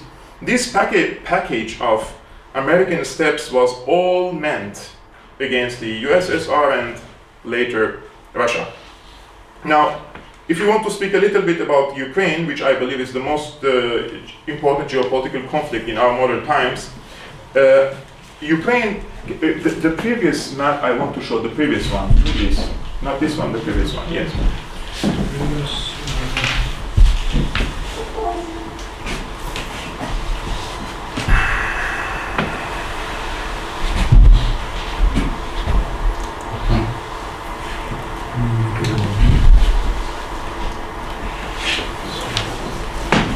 Okay, it's the most important geopolitical conflict in our modern times because Ukraine represents one of the... No, there were circles on the maps. Circles, yeah. Yes. Europe. Exactly. Yeah. So, Ukraine represents one of the 4 bridges that include France, Germany, and Poland. And this bridge gives the United States an access to the heart of the world. On the other hand, Russia without Ukraine becomes a regional power, a regional Asian power, and loses its European dimension. And this was explained again by Bijensky. That's why Ukraine joining the NATO, or even becoming a de facto NATO state without joining formally NATO, which has happened under Zelensky, unfortunately, is a red line for Russia, because Ukraine will become the starting base to project US's power into the heart of the world, which means also into Russia. Russia also believes that if Ukraine becomes NATO or client state for the United States, the latter can project its power inside Russia and trigger internal conflicts and seek the Balkanization of the Russian Federation. Based on this geopolitical context, in my understanding, that this is why the United States engineered the coup in the first place in Kiev in 2014 and supported the neo-Nazi battalions in Ukraine. And it had 3 main goals. 1, to control Ukraine and get an access to the heart of the world. 2, to block Russia's access to the Black Sea. The Black Sea is very important for Russia. During the era of the Cold War, there was a theory of the sea power and the land power, and the Soviet Union was mostly a land power, and the American and its allies were mostly a sea power. And now the Russians believe that they need to have more access to the international waters, and for them, being blocked from the Black Sea is the same thing as being taken away from the Mediterranean. And that's why they, after the coup, the first thing the Russians did is to the referendum in Crimea, because it was very important for them to have a fleet in the Black Sea, and from the Black Sea they can also access the Mediterranean. And when the Russians came to Syria in 2015, the first thing they did is to build a fleet on the Mediterranean, because they want to have also water on the warm waters. The third goal is to draw, the Americans want to draw a line in Ukraine. This is the place where they want to slice between Russia and the rest of Europe. Why? Because they want to block further economic integration of Russian and German economies, because again, in Brzezinski's thoughts, nothing threatens the American hegemony over Eurasia and eventually over the world than a Russian-German integration. So in conclusion, I believe if Russia with its energy resources and manpower come together with Germany's technology and industry, it will represent a huge challenge to the US, as the region will develop and be self-sufficient, and hence there will be no need, especially in terms of economy and security, hence there will be no need for NATO's protection of Germany. And this is something the US cannot tolerate. That's why Biden ordered, in my opinion, also the bombing of the Nord Stream pipeline. And this was also explained by the veteran investigative journalist Seymour Hersh recently. Now, I just want to end up this with few comments, because I follow the German press quite extensively. What was the reaction of the German press to the bombing of the Nord Stream pipeline? First, they blamed Russia, and then there was a phase of silence, and then when Seymour Hersh came and revealed with his intelligence information the role of Biden administration in bombing the pipelines, they started planting false information in the press. And now they say a pro-Ukrainian group conducted this operation. In my opinion, the pro-Ukrainian group is the CIA, of course. I mean, who has an access to the Baltic Sea and who has the technological means and the military means to conduct such an operation? It's definitely not a non-state actor. It's a state actor who conducted this operation. So it really, I feel a pain in my chest, because I'm not German, but I live in Germany. I love Germany, and I am very happy to live in Germany, and I appreciate, because Germany has given me a second chance after the war to come into country, to work, to learn the language, and to give something to this country. And it hurts me to see the Stockholm syndrome that spreads in among the elites and among the, especially the press, that they are hostage of the American mentality, let's say. Now we have few diplomatic activities happening in the region. The Chinese are presenting themselves as an alternative for the Americans to strike deals between former foes, like the Saudi Arabia and Iran. They came together. This is a very big deal. The Iranians and the Saudis and the Syrians are coming together thanks to Russia. And so, what's the role of the United States? China is proposing a diplomatic solution for Ukraine. The Americans refuse it. Okay, you consider China as a non-neutral, non-objective power. Where is your diplomatic initiative in Ukraine? It seems to me the Americans have chosen to go further in this war, and they're taking the entire European continent with them to this conflict in Ukraine. And the recent statements of the American officials, the Secretary of the State and the spokesperson for the National Security Council, John Kirby, they all refused the Chinese proposal. And in the contrary, now we see the UK is sending depleted uranium to Ukraine. And I just want to remind everyone, in Iraq, up until this moment, after 2 decades, children are being born with birth defects. And we're not only talking about now birth defects, but Ukraine, where this weapon will be used, it consists of 10% of the global wheat production. So you're going to poison probably 10% of the food basket of the world. So this is also, in my opinion, not only about geopolitics, but also food warfare. And we see similar warfare is being waged after the corona, if we want to call it a pandemic, we can call it whatever we want, but we can see what's happening now in the Netherlands against the farmers. So there is this element of also warfare against the food basket of the world, and I experienced this firsthand in Syria. I just want to give this example, I finish it. So on the eastern shore of the Euphrates, Syria has most of its wheat, and it has one of the best wheat in the world because the soil is very rich. And Syria developed a genetic codes for the wheats that are very resistant against the bugs. And the Americans, they had a problem with their wheat production in the United States. So when the NATO-backed so-called rebels occupied the suburbs of Aleppo, this institution which developed the genetic codes, it was taken over by these rebels. And what these rebels did, they took these genetic codes to the United States. The first thing they did is they give it to the Americans, and they solved their problem. That's no problem. Okay, you want to solve it.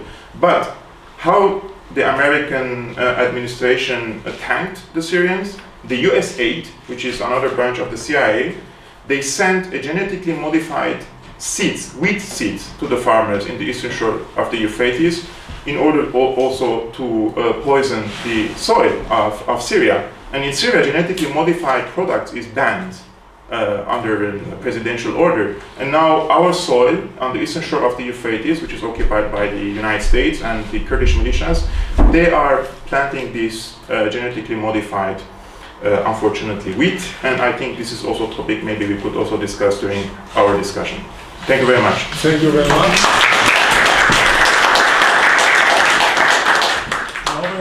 Now we are going to the last lecture in the first part of our conference from Konrad Rakers.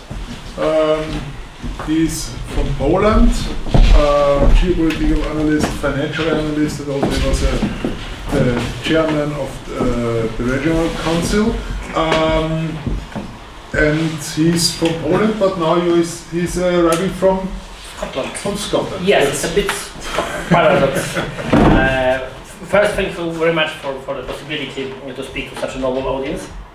It's kind of paradox because I will speak a few words about migration, about population movements, on an example of massive Ukrainian displacement to Europe and especially to Poland. But I will speak also being kind of migrant myself. I work among Polish labor migration in Scotland. I convinced them to support Scottish independence. So I actively work against Anglo-Saxon domination over Europe that way. And of course, well, being a Pole, it's not new experience for Polish nation. Immigration is not new experience for Polish nation, as you probably know. Also here in Austria, when you have a lot of old Polish gastarbeiters as well. But it's absolutely new and very strange and dangerous, potentially dangerous experience for Poles to be the host nation that time for so massive immigration from Ukraine. So if you let me, from this my perspective of the migrant nation which became host for migrants, a few words. First, let's back to the 24th of February 2022. That day, Poles felt this big impulse, humanitarian impulse, also Christian impulse to help people in Ukraine. All the news were full of the horrible stories about, Russian hordes attacking civilian targets in Ukraine, and thousands of people with, very, I would say, small only support of the government. That's maybe what they felt themselves they should do as a people, as Christians, as Slavs to and other Slavic nations. Thousands of people ran to the Polish-Ukrainian border. They pick up whole Ukrainian families. They travel hundreds of kilometers towards Ukrainian territory and to bring back these people to Poland. Of course, completely open borders with no control, no limits for that. That was also the day when COVID stopped, of course, because no one asked these people for face masking, for any kind of so popular before COVID politics. Of course, it was stopped. So thank you to Dr. Putin. We have overcome the pandemic. Thank you very much, Mr. President. It's not so fun anymore because since for this 13 months, since February 2022, more than 10,400,000 Ukrainians came to Poland. 10,400,000. When we remember that the whole population of Poland is 37 million of people, and of course it's only theoretical one because more of 3 million Poles living abroad in Germany, in UK, Austria, and so on. And considering that before the war, even before the war, there was consistent about 3 million labor migration in Ukrainian labor migration in Poland.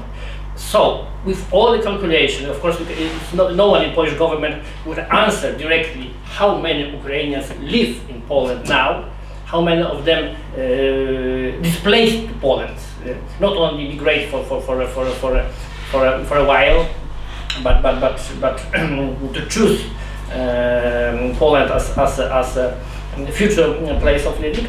But simple calculation with some data we could have or estimate. Now we have more or less about 4,800,000 Ukrainian, how they call them, refugees? I wouldn't say that, because most of them came from the western regions, western part of Ukraine. The part I believe Polish people and Austrian people knows exactly, because it's Galicia. There's no war there. There is no Russian troops there. There is no even great threat of any kind of bombing or accidental attacks. No one also remembered that how big Ukraine really is. This is the country bigger than Poland now, with population bigger than Poland, of course, as well, and with great capacity to hold this migration as an internal one. Even when we discuss about threats for civilians, it's normal way of movement of population during the war. We speak about that just in the beginning. It was absolutely possible for Ukrainian state to manage that internally. But someone didn't want to do that, and I would say that I have quite similar example from the past, and this is related to what Dr. Trifkovich said, because I am a journalist. I was war correspondent just after NATO aggression against Yugoslavia.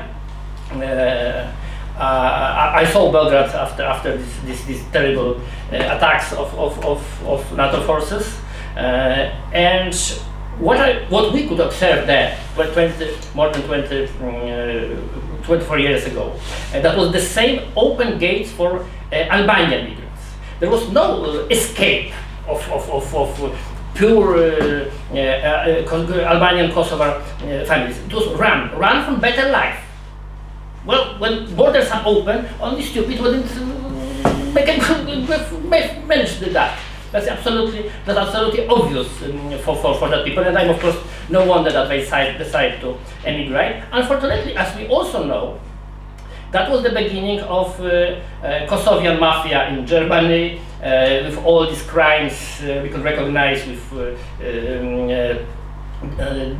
drug dealers and drug paths direct to also to Asia and to especially to the CIA controlled that time opium farms in Afghanistan and so on. And we know that it was also a very important factor for preparing colorful revolutions in the Islamic countries and the Coptic, especially in Iran, because we know that they were prepared in the NATO-controlled British and American camps for Albanians in Albania, which were and in Kosovo, which were controlled by so-called People's Mujahideen, which is terrorist Iranian organization controlled by Americans and controlled by NATO. So I see too many similarities with that time special operation. And I call this special operation not the Russian reaction for NATO aggression in Ukraine, but I call special operation this great demographic change NATO introduced in Poland, but in Europe in general. Of course, speaking about immigration, Ukrainian immigration is very often forgotten that one of the main direction of this movement is to Russia. More than 2.5 million Ukrainian people, mostly of course Russian speaking from the eastern regions, are exiled in Russia because they have to escape from the threat of war, but also from the threats perpetuated by Kiev government, Kiev junta, by Nazi battalions in Donbass, which pacified this territory exactly the same how it was done in 2014, 2015, when we observed mass murders done by Ukrainian forces. And it's also very often forgotten that Russia, under sanctions, under economical war with the West, bears that cost of this immigration with no help from anyone, because they are alone towards the Western aggression. Few things about this Ukrainian migration displacement to Poland. When we compare these numbers, more or less 4,800,000 people now displaced to Poland. We compare that with how many of them have been employed or started their own business activity. It was only about 900,000. The rest, in total, believes only in beneficiaries from the state. They were absolutely, from the very first day, they received even more benefits than Polish citizens are allowed to. Of course, including free healthcare, pensions, which was paid by Polish government to Ukrainian citizens, with no compensation from Kiev side. That's a phenomenon, of course. So, with country now facing recession, strong recession, very first time from the 90s, with 18% inflation, well, you can imagine how hard it is to hold it for not so wealthy Polish economy. And we have to make some general point that I think, especially here in the West, from my perspective, very often you can hear that you have to rescue pension system through influx of a new workforce. We know, on the Polish example, and now Ukrainian immigration to Poland, that's a lie. You cannot solve economical problems with massive migration. It's just short-term possibility to how to maintain accumulation of for the already top 1% and the richest one, but it not solve any economical problem of the hosting society. That's an absolutely economical false and fraud. One more element I would like to emphasize is a cultural one. Unfortunately, and it's very sad, I believe, for our Slavic brotherhood with Ukrainians, that the people who came to Poland and further to the Western countries are infected. Sorry to say that, but are infected by the state Nazi ideology. And it's not exaggeration, it's absolutely fact that the state code of war crimes perpetrated by Ukrainian Insurgents Army, by organization of Ukrainian nationalists during the World War II, is absolutely normal and absolutely usual to be taught in school, to be imprinted in this young generation of Ukrainians. They do not know any other history of Ukraine than Nazi one. And the persons like Stepan Bandera and Roman Szuchewicz are national heroes for them, because absolutely no difference between them and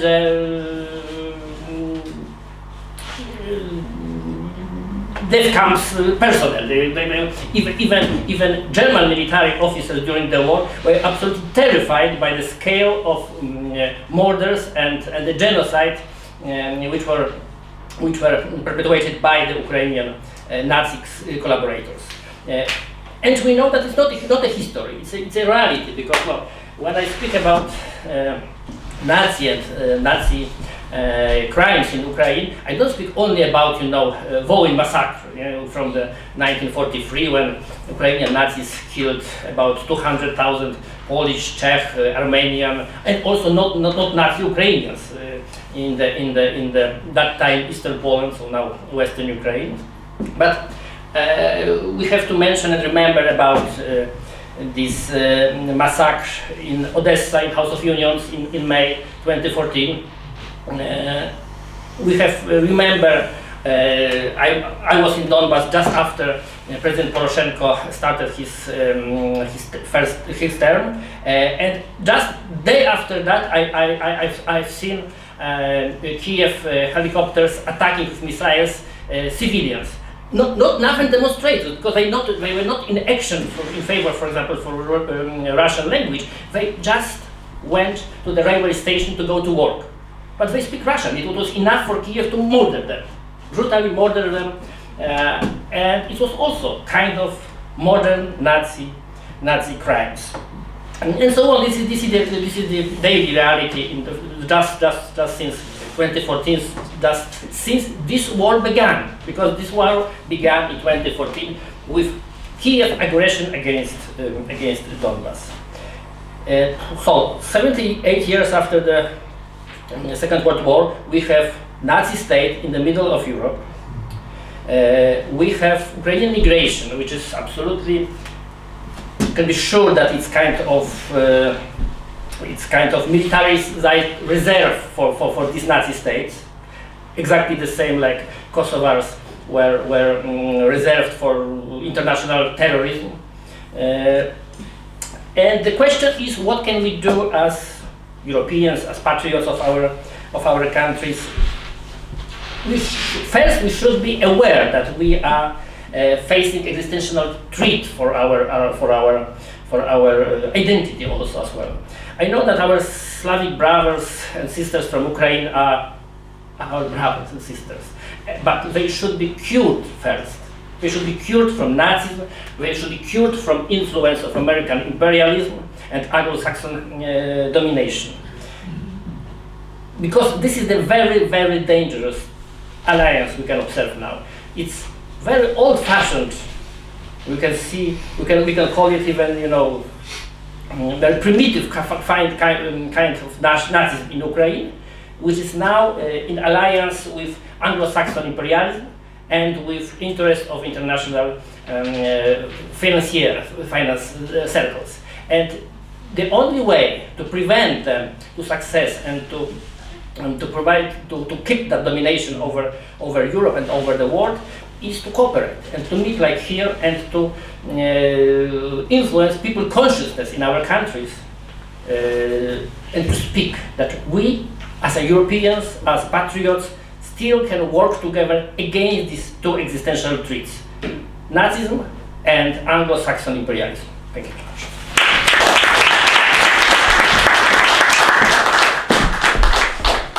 So now we finish the first part. Will be a little break, and after this will be a discussion.